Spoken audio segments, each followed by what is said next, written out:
tout allait vite là, dans ce temps-là. Il y avait une petite scène à Granby, vraiment le fun. OK. Puis on avait déjà un show la semaine d'après. Ça prenait un nom pour mettre sur le flyers. Là.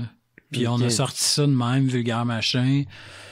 Puis si c'était à recommencer, là, je t'avoue qu'on y réfléchirait un peu plus. Tu sais, avoir su qu'on on roulerait encore 20 ans plus tard. Peut-être qu'on aurait pris le temps de choisir le nom un peu mieux que ça.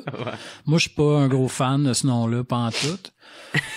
Mais c'est venu de même. Là, on cherchait une affaire qui voulait pas dire grand-chose, ironiquement. Je sais pas trop.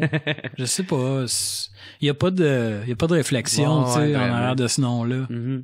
Puis ça, tu chantais en anglais, c'était des covers, faisiez? Non, on écrivait nos tunes. OK.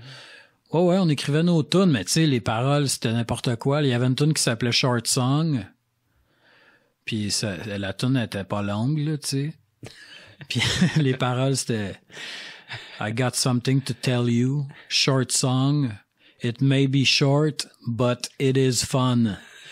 Fait que ça, c'était une des premières tunes qu'on a écrit. On avait une tune qui s'appelait Pizza. Je me souviens plus pourquoi. Ça m'est resté. Je me souviens de ça, fait que mais c'était pas mal n'importe quoi. C'était n'importe quoi. Non, juste pour c'était juste, jouer. Puis... C'était juste un prétexte pour pas passer nos soirées dans le parc à fumer des joints. Ouais. C'était un prétexte pour pas s'ennuyer d'un arcade. C'était juste une façon de se réunir, puis on jouait de la musique ensemble, puis on tripait. Mm-hmm. Puis comme il y avait une scène, le fun à Granby, beaucoup de bands indie vraiment cool, c'est vite devenu comme on peut faire ça, puis il y a du monde qui vient voir les shows, puis c'est cool. On faisait ça, un peu n'importe où dans le sol d'église.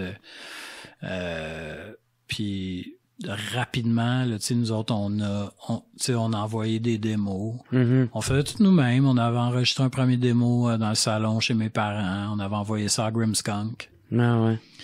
La cassette est restée pognée dans le tape deck. Les gars sont allés faire un show à Sherbrooke. Puis vu que la cassette était pognée dedans, ils ont été obligés d'écouter notre démo aller-retour. Mais tu sais, je veux pas déformer l'histoire, mais je pense que pendant plusieurs shows, là, ils ont été pognés pour écouter ça, puis ils se sont attachés. Puis c'était à l'époque où Grimmskunk voulait partir leur label. Ouais. Puis là, un soir, Franz, qui est le chanteur de Grimmskunk, avait appelé chez mes parents. Il y avait le numéro chez mes parents sur la cassette. Mm-hmm. Il avait appelé chez mes parents, puis il avait fait « Ouais, on se part un label, ça nous tenterait peut-être de travailler avec vous autres. » Puis on n'avait aucune idée de ce qu'on faisait. Ah ouais. Mais on a tout appris avec eux autres.